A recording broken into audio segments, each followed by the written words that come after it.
Oh my God. Guys, Louis just read a 234-page document, the FTX Examiner's report, which basically, I mean, for Celsius was basically an expose of everything that went wrong at Celsius. You're going to tell us about this Examiner's report because I sure as hell did not read 230 pages. It is quite similar in that there's like a shit ton that went wrong. And a lot of it is a bit of a like, yeah, we knew that. True. You know, a lot has already been covered about FTX, so. There's a lot that went wrong with FTX. The best way to do this is for me to go through the document on a share screen. Oh. And I've highlighted the juicy sections. I know I need a haircut. Is this still exciting for the viewers? I hope so. I hope so. And if it's not exciting for the viewers, you guys should work on your attention deficit disorder, you know? Like, stop using TikTok so much, you fucking Gen Z. You fucking Gen Z losers, and read some 234 documents, you know? This is going to be a test of your patience. Okay. There's some juicy stuff in here that is pretty funny, so let's get right in. It starts, basically, the Examiner report for people that don't know, was a Hail Mary for FTX creditors, a group of FTX creditors that thought that the retention of Sullivan and Cromwell as the lead counsel for the debtors was, wrong, because they had been Sam's lawyers before the bankruptcy, right? Mm-hmm. So the Examiner goes in to examine their role in this whole thing and the role of FTT and other cryptocurrencies. It's like somewhat similar to Celsius. And there's a lot of fucked up stuff abound with all of the law firms that worked on FTX. Oh. And there is quite a bit that's like pretty shady with Sullivan and Cromwell.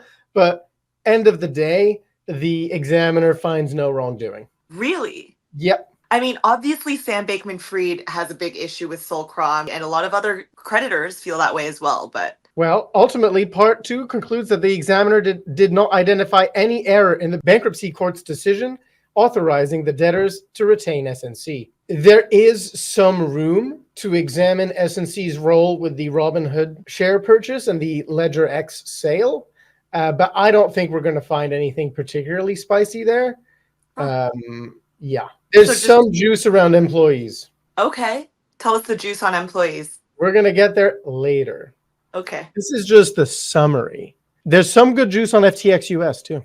Ooh, spicy. I read all of this. Good job, Louis. I respect this. Bravo. So I read all of this about Sullivan and Cromwell, and I'll give you the Examiner's conclusion is that there was no error in retaining Sullivan and Cromwell and that there is no conflicts of interest that are abhorrent. They did go into a lot of detail about this, and I somewhat agree with them. I think the stuff that's a bit messed up, and I'm no big corporate America guy, but I don't think if you're a major law firm and you work on major cases where you're getting paid $3 million for some work, another $1.5 million, working on deals between a company and the CFTC, regulatory matters, you shouldn't be extensively and exclusively communicating with your client via deleting signal messages. They do use email, but they mostly use disappearing signal messages, so we have no idea what they're talking about. So Solcrom was using disappearing signal messages. With FTX employees, which is not great. They tried to use that against Sam Bankman-Fried at his trial, but it's okay, his lawyers were also, I don't know, he was using it with his lawyers and they seemed to sometimes Sullivan and Cromwell attorneys use Signal to communicate with the FTX group employees, and often those communications were auto-deleted after a specific period of time. Some of the Signal messages were provided by Sullivan and Cromwell, but in finance, in banking, in any of those kind of regulated industries, this would be completely 1,000% unacceptable and would cause significant fines, etc. I find this a little hard to believe. My comment was, come on. By definition, if I'm a lawyer and my client only wants to communicate with deleting signal messages, surely that is a red flag by definition. Mm-hmm. And here they're saying there were no red flags. Come on. Very true. Come on. So Solcrom didn't seem to see any of these things as red flags while they were working for FTX, and then...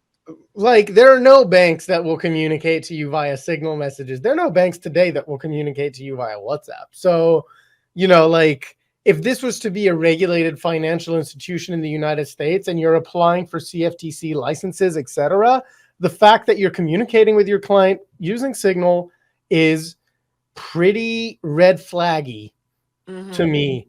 Yeah. Apparently not to the Examiner. So, okay.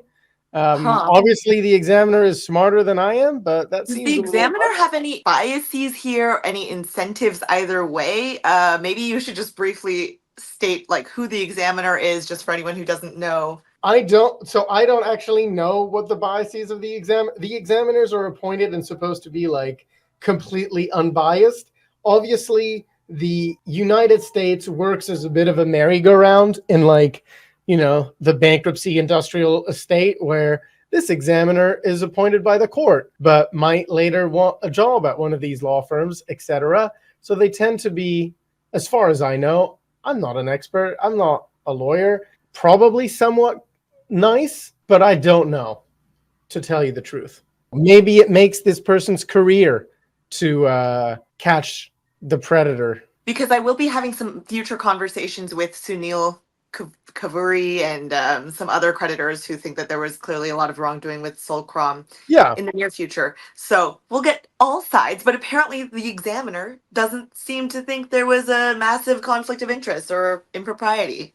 I mean, the examiner does highlight all these points, right? Like, in the end, I'm not really much of a conspiracy theorist, so I'm kind of not on the Sunil bandwagon, although I really respect and like those guys.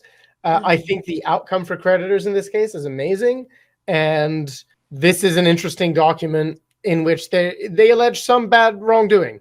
Fair. We'll try to get all sides of the spectrum at some point in the next few weeks, but we'll hear the rest. This part is interesting. Hey, it's me, Tiff, and in case you've never heard of me before, I've been independently covering fraud and bankruptcies in the crypto space. Because of this, I know a lot of people who follow me or might recognize me were once customers of FTX. Well, that's where FTX Creditor comes in. FTX Creditor will buy your FTX bankruptcy claim and pay you immediately in USDC. FTX Creditor has actually bought more FTX claims than all of the other claims buyers combined. FTX Creditor even buys small claims as low as $1,800, all the way up to claims as large as $10 million. So if you're interested in selling your FTX claim for immediate liquidity or in selling your Voyager, BlockFi, or Celsius stub, you can go to ftxcreditor.com or contact them on Telegram at @FTXCreditor or on X at @FTXCreditor_com. Essentially, Sullivan and Cromwell, before the bankruptcy filing, already started cooperating with the Department of Justice, which could be like misleading to their client. Like, the examiner doesn't find this to be like particularly bad because they didn't give them like very useful evidence, but they were cooperating with investigators before the bankruptcy filing. Interesting. And they were still representing Sam, so I think that or FTX, sorry. So I think that's somewhat conflict of interest. I'm not a lawyer. I don't know. All I can do is read the document. It sounds like a bit of a conflict, but I'm also no lawyer. So like, they're talking about the Robinhood transaction. And so for those that don't know, basically Sam took out, $500 million from Alameda Research to create an SPV, a special purpose vehicle, to buy 7% of Robinhood Markets, the trading app. I think it was 7%. I've, in my professional career, have done a lot of these, not $500 million out of a hedge fund and stuff, but like the money that Sam took out was clearly traced back to customer funds in his trial. And Sullivan and Cromwell did all of the work on this transaction and charged nearly $200,000, which in the scope of this bankruptcy doesn't sound like a lot, because in this bankruptcy, they've charged over $100 million in fees. Having said that, I've done this in my career before, like doing SPVs and stuff. And if you're paying lawyers more than $50K on something like this, they are really deep in the weeds, or you're overpaying them because you can and you want to, which can happen. But this seems like a lot of money for this, even for a $500 million transaction, or I just have cheap lawyers, but it's a lot. And essentially what the examiner is kind of highlighting is, how did you not figure out that there was something wrong in this transaction if you were involved as much as you were and you charged $195,000? Literally the use of customer funds to buy all these Robinhood shares. Right. I find that a little Sus, personally. Well, fishy to me. Um, Apparently not to the Examiner. well, the Examiner Oh. says it's fishy, Okay. but they find, not enough here. Look at that. There's allegations that they must have known about this, but the Examiner sees no evidence that Sullivan and Cromwell acted as the primary counsel for the emergence or the SNC advice regarding the Robinhood transaction, blah, blah, blah. So I guess the Examiner finds no evidence of wrongdoing. I find that a little hard, but okay. Okay. I can hear you going like, this is fishy. This is another thing. I'm not even going to get into it. The LedgerX is what a lot of the lawyers on Twitter are talking about, that transaction. Like, there's a lot of like fishy stuff in there. I agree. Mm-hmm. To be honest, I agree with the Examiner. It is unclear whether it has or had any impact whatsoever on the estates. It's pretty minor. Like, yeah, maybe $50 million went missing, which is terrible and a crime. But we're talking about an $11 billion bankruptcy. Like, right. There's other things I'm a little more concerned about. Yeah, it does seem fishy, but it's like, yeah, I guess the 50 million isn't going to drastically impact creditors' recovery at the end of the day. It will not. Yeah. And also, this probably might end up being the greatest bankruptcy recovery for creditors of this class of all time. Some people will probably push back on you, like the people who are also very active in the bankruptcy, and say that, like, obviously you are benefiting more than some other creditors, but... Yes, but like, just think about it this way.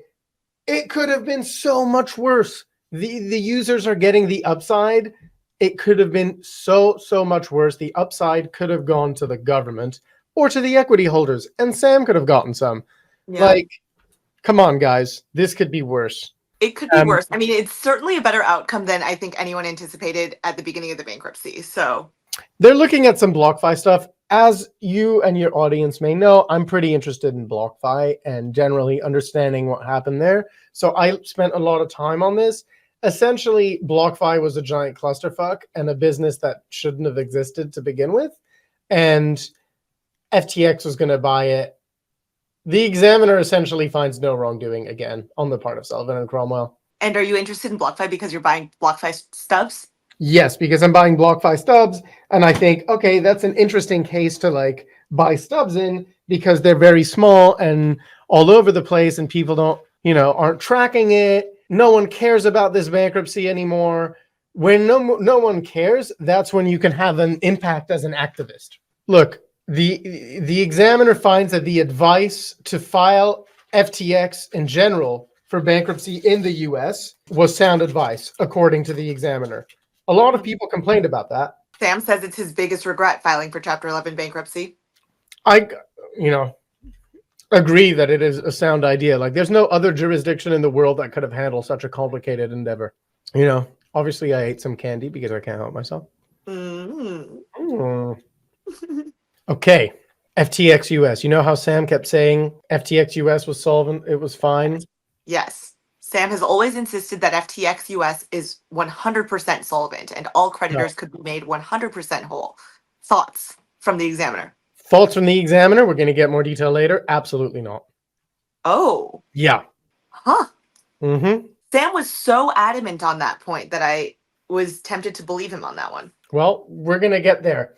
But Sullivan and Cromwell advised LedgerX concerning a submission, LedgerX, this is all pre-petition, made to the CFTC stating that Alameda has no special or unique access to the exchange, to exchange data, or to any other feature of the exchange being FTX. We know that to be completely false, right? Like, the question is whether Sullivan and Cromwell knew this to be false or not. And the Examiner says, we see no evidence that they knew that it wasn't true. Huh. Look, Quinn Emanuel found no evidence to suggest that SNC attorneys knew that the debtor submission to the regulators contained false or misleading statements. So that kind of exonerates them.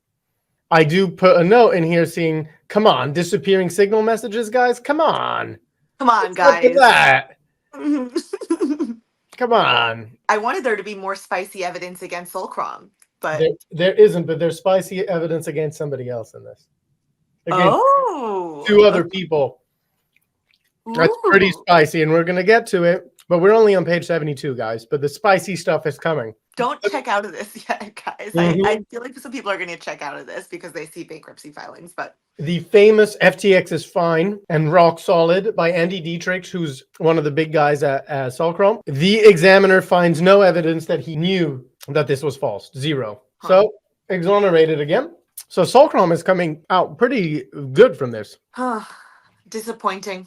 Essentially, Andy Dietrich's view was that Binance at this point was tweeting, we're dumping our FTTs, was to derail FTX's ability to bid for the Voyager digital assets because Binance was a competing bidder.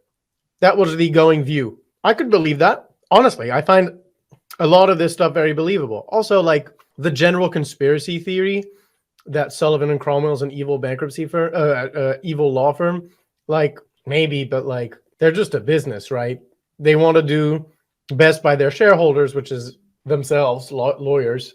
They're not going to commit crimes just because they're evil. It's kind of stupid. I can understand that. I highlighted this because the examiner is stating that customer funds were used for the Binance stock buyback, which is a significant piece of this puzzle. That did come out during Sam's trial. That did come out during Sam's trial. But what we have not seen yet is any legal action clawbacks against Binance. True. Yeah, why is that the case? I don't know. Although now that it's been stated that all creditors are going to be made 100% whole, do they just have less ability to ask for clawbacks at this stage if they're claiming that everyone's going to be made whole? Generally, yes. Mm-hmm. But also in this case, no, because this is a different class of creditor, like an equity class, fraudulent conveyance. There's a lot of stuff there. And Binance is no BFF to anybody here. Mm-hmm. There's like some weird Mr. Salami. I love his name. I think it's Salem. It's Salem, but we're going to call him Salami. Yeah, Mr. Salami lent Deltec $50 million in a super shady deal that they talk about, and they're like, what's going on here? They found that Solcrom had nothing to do with it, but they did know about it. It's not great. It's not a good look. It's just not a good look. Now, Trabucco, Senor Tabasco, and they even mention his boat. Oh, where is Sam Trabucco? Well, we don't know where he is, but we found that he spent over $50 million on a boat, some real estate, a marina slip, all in the 90 days prior to the bankruptcy collapse of FTX. Oh, all in the 90 days prior. Damn. And the boat was called Soak My Deck, wasn't it? Yes. I love that. The debtors are continuing to assess next steps against Trabucco. Oh, so Trabucco may actually be indicted? Well, the debtors don't indict anybody, but they decide legal action and stuff like that, right? Okay. Well, okay, this is for our quick aside on Sam Trabucco. Sam Trabucco has been missing for quite some time. Someone on Twitter claimed to have seen him in March of this year, at the Apple Store, March of this year. But Sam Trabucco also came out of the woodwork to speak up on behalf of Ryan Salami. Salem. I read that, yeah. Yeah, he did a character reference for Ryan Salem, basically saying that Ryan is one of his best friends and that he deserves a fair sentence. So Sam Trabucco is back. He's not necessarily like completely in hiding anymore. He's mentioned 10 times in this document.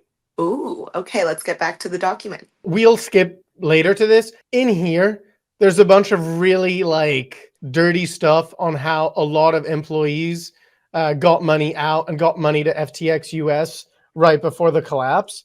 And it's like a lot of money. There's lawsuits against these guys, but it's just wrong. A lot of Daniel Friedberg stuff that I don't find interesting. Okay. But he's like the Saul Goodman of this whole thing. And you've watched that show, right? I've watched Breaking Bad, so I know Saul Goodman. Right. It's like when you don't need a criminal lawyer, you need a criminal. A criminal lawyer. He's kind of the guy. And he basically paid off all the whistleblowers. Now, if you want a good job, I can't believe this is okay. That you can legally bribe people to make them go away. I'm shocked, honestly. And basically, this whole section goes through how there's like $25 million of payments to people who found out that there was something wrong and they were bribed to shut up. And Dan Friedberg facilitated these Yes, payments? yes. And now we're going to get to the juicy guy. Okay. Oh. Now, I didn't know about this previously. You know, other guys were like paid $200K a month. I mean, that sounds nice, right? $2 million. This guy got a $2 million settlement worked for Alameda for less than 3 months. Okay. Whistleblower 4. How many whistleblowers were there? Quite a few, but Whistleblower 4, I know who Whistleblower 4 is. Who? Whistleblower 4 wrote a letter to Sam Bankman-Fried, Singh, and Friedberg outlining his concerns. Shortly after, Friedberg told Whistleblower 4 that he should not have written the letter, and in particular, should not have suggested that the FTX group may not satisfy investor expectations.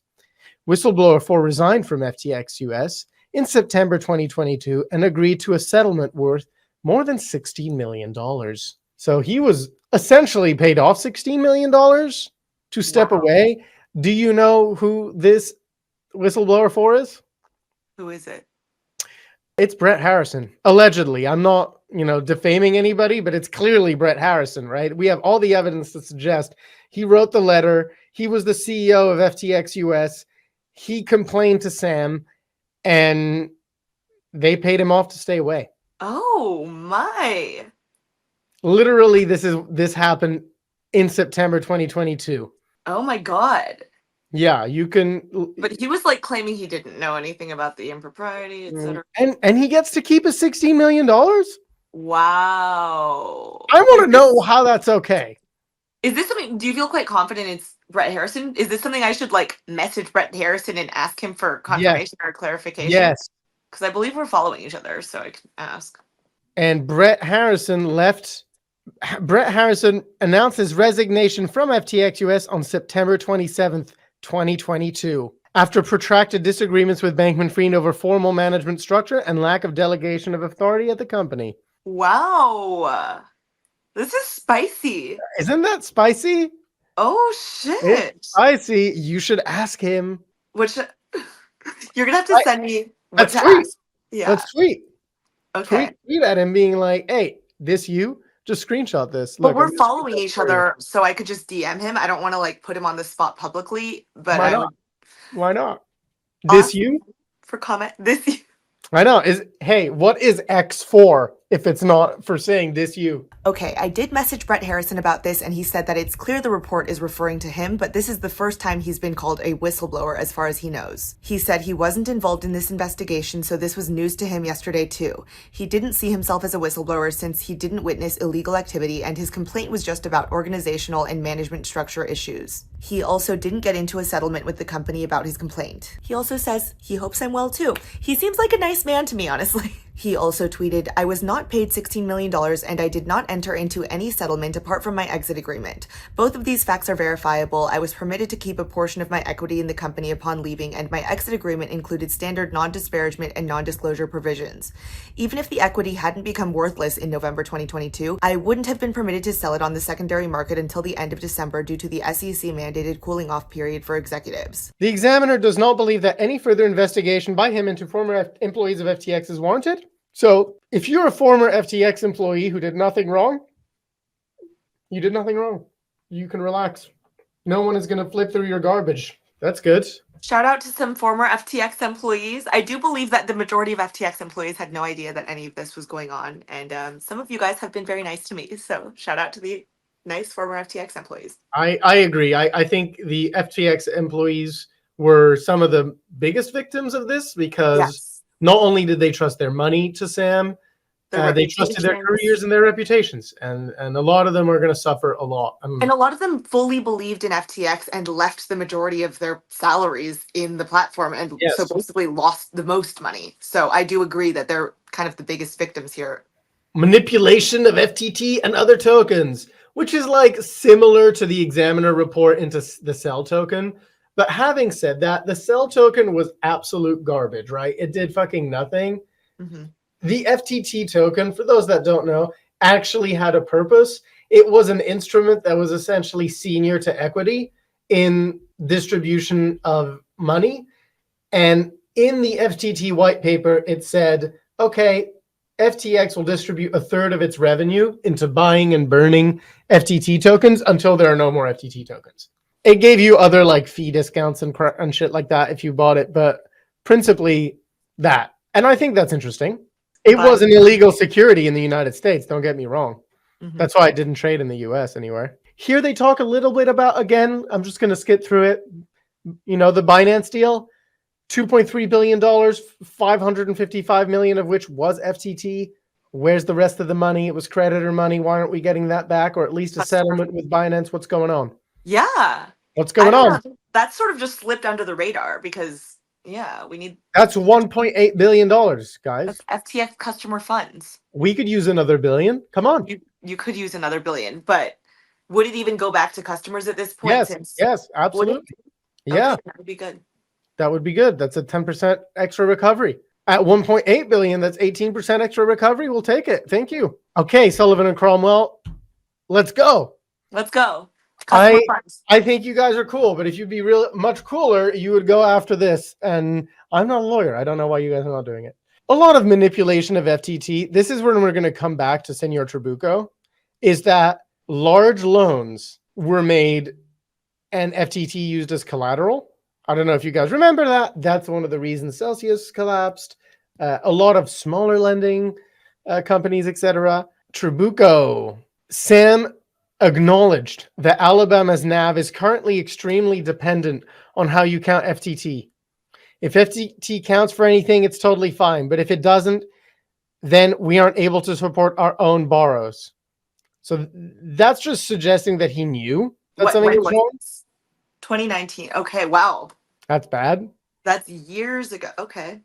Around that same time, another senior executive of Alameda, Trabucco, warned of an exodus if employees were to understand Alameda's net asset value without FTT. And yet another senior executive, Singh, expressed concern that Alameda had a negative without FTT NAV. They knew. How has Sam Trabucco just completely slid under the radar? Because he's got a cool boat called Soak My Dick. Like, SBF has sort of actually been quite protective of Sam Trabucco and been like, Sam Trabucco was not involved in any of this. He didn't know anything was happening. But looks like the examiner's report says otherwise.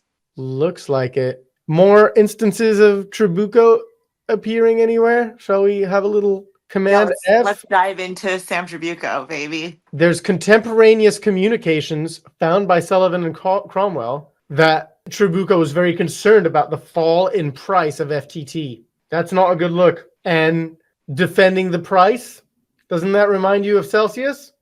Mm-hmm. Purchasing FTT at different prices, even if that means that they're going to lose money? We need to find Trabucco. I know. He is definitely on the naughty list. Not as innocent as we all thought. Mm-mm. Putting any of our own loans in danger by having the price go down too much. Is this Trabucco? This is Sam. Bankman-fried? Yes. Okay. In 2021, July. So the notion that they didn't know about this for a long time is completely false. Mm-hmm. Naughty, naughty Sam. Ellison testified that in general, Bankman-Fried gave us a lot of instructions about FTT. That seems pretty naughty. The rest is like, yeah, they tried to inflate the value. They basically did not, when they were borrowing money from lenders, they didn't discount their balance sheets to reflect the illiquidity of their own Sam coins. Mm-hmm. Yes, that's bad, but to some degree, that's also the fault of the lenders to not be like, hey guys, I think this is fucked up. Mm-hmm. And here, when they talk about the buy and burn program, they essentially admit that FTT was doing exactly what it was supposed to do. Unlike in the Celsius case, where there was fraud even in that, right? Where he was buying back the Celsius token way more than he should have, Mashinsky. Mm-hmm. In this case, they did what it said on the tin is what they were supposed to do. They were very open about this buying and burning. And it was right. It was what it was supposed to be. So that's a positive thing. Not as bad as Mashinsky here. Okay. No. This is what I was talking about, the liquidity of these things. It's like, okay, they knew, but any educated person on market depth knows. And like, a real estate fund, and Blackstone doesn't take liquidity into account when listing all of its real estate. If it has to dump every Manhattan skyscraper at the same time, the price is going to go down. So, okay, more control of serum stuff, nothing that interesting there. We're going to keep going because none of this is very interesting. FTX had hired 145 law firms, which is insane. If Wow. you ask me, the way that FTX behaved with those law firms was pretty shady and sketchy. And in a way, I feel like that exculpates Sullivan and Cromwell a little bit because they are communicating via signal messages to everybody. Okay. Law firm one, which is not Solcrum, it's Fenwick. Fenwick? Fenwick. How do I know it's Fenwick? Because law firm one is where what's his name used to work? Dan Friedberg? Dan Friedberg. And it's mentioned. So I figured that out. Good job. All founder loans, they were on both sides of the table, law firm one, which sounds bad. Like you shouldn't be on both sides of the table for a deal, but it does happen in small deals at $2 billion. That's a lot. But I don't think any of this is explosive. Law firm 6 had like a Tether Bitfinex thing, which I always find Tether Bitfinex things interesting. Although Tether seems fully backed, etc. Tether Bitfinex stuff fascinates me. All of the banks have basically gone bankrupt, which is pretty funny. Prime Trust, which is like absolute dog shit bankruptcy. Recovery is like 2 cents. Oh my God. I know. The FTX Europe stuff really annoys me, but it is what it is. Sam bought FTX EU for $376 million, and it just really didn't do anything. It's just a big loss for creditors and a huge win for these guys. Maybe I'm jealous because I've never had that kind of windfall, but that's insane. That is insane. The family stuff, it's pretty interesting. A new family member that, I didn't know, maybe you knew, Barbara Miller, his aunt, apparently. Okay. I've heard that name before, but I don't remember. Okay. So She worked on FTX as well. This kind of like looks at how much money they got. And honestly, I find it bad that they keep funneling money to these political groups. and Barbara Fried seemed very intertwined with the political donations, right?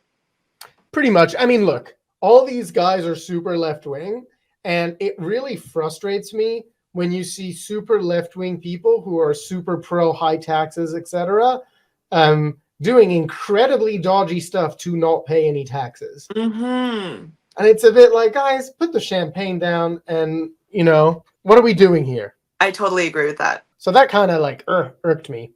And what else? Yeah. There's some exchanges that will not give them access to the funds. What exchanges? BTC Turk, Gate.io, Huobi, and KuCoin. And there's $130 million of assets as of the petition date on those things. Oh. Yeah. Do they have a right to just not give them access to these funds? No. I guess they're probably not based in the United States, so they can't. I don't know. They're trying to get, some of this is FTT probably, so not worth anything, but some of this probably ETH and BTC and Sol, which is probably worth a ton now. So, yeah. Gate.io stopped cooperating with the debtors. All right. Wow. Rude, Gate.io. I know. Lots of stuff on KuCoin, that it's being sketchy and not giving the money back. Oh. More FTX US stuff, essentially pointing out that FTX US was absolutely not solvent. There was a $46 million hole in it. Sam had some explanation for that, but they go through his explanation that it was to like convert fiat to stable and stuff like that. And the Examiner finds that that's absolute horseshit. Really? Yeah. And that Sam kept moving money around to cover up that hole, and some people found out and they paid them off. Wow. Eventually, Bankman-Fried claimed to have resolved the hole by transferring $46 million from info@alamedaresearch.com to expenses at FTX US. Like, that's not how things should go, and that's clearly wrong. So he made them solvent by moving money around, but FTX US was not always solvent. It was not solvent at all. And by definition, if you have to make an entity solvent by moving money around, you're committing a crime. It's quite crimey. It's very crimey. Then there's like a big hole of 141 million. It's not good. Okay. Sam is lying. Oh, not again, Sam. And the examiner would like to be authorized to investigate the FTX US hole. It's one of the conclusions of this document that the examiner is like poking holes at certain things like the FTX US hole, like some LedgerX stuff, and saying, I want to investigate this further, which will be interesting. The $100 million bribe, not so good. What's happening there? Well, it just With the shows customer that. funds? Good question. 161 million in bribes. Oh, Probably. naughty. So naughty, Sam. Yeah, look, he's going to struggle to get out of the prison. Oof. I will say that on the phone with him. I mean, so the $160 million bribe to the Chinese government. The Chinese government was basically holding hostage of $1 billion, I believe. And I told Sam I would have done the same thing. 160 million to get access to $1 billion. I would have done the same thing there. You would have gotten hail. Bribing people is hail. A little crimey of me, but anyway, Yeah. I didn't do that. But okay, do you at this point, obviously we would like more information uncovered about things that the examiner is interested in, like FTX US. But at this point, is there any actual benefit to creditors' recovery to uncover more? Or I don't know, what are your thoughts? Just because obviously I assume that you're paying, or FTX creditors are probably kind of paying the examiner to look into these. Look, in general, I think the more light you put on a situation, the better it is. Yeah, I agree. But the recovery for creditors is really good. Like, don't let anybody tell you otherwise. We could have been blocked at 100 cents very easily. I was actually quite surprised that that Judge Dorsey was open to creditors getting more than 100 cents. Me first. Can't believe this. So is that the end of the document, by the way? That was the end of the document. They do mention the people that withdrew their money from the Bahamas, and that people should look into that. Mm-hmm. What do I think about that? I think if you withdrew your money through the Bahamas using the NFT trick, it's your money. You got out of it. Yeah. Yeah. I mean, look, it's mentioned in the thing. Like, lucky them. Lucky them, kind of a thing. I've lost my mind reading through this document. I can like. Hey, good job, Louis. I feel like you're one of the first people to read that entire document. So, and this video is 50 minutes long. No one is watching this anymore. I know. I kind of agree with that. That's why I was thinking I'll probably post the full thing, but I probably should also cut it into slightly smaller sections with, like, Sam Trabucco as the headline or whatever. Yes.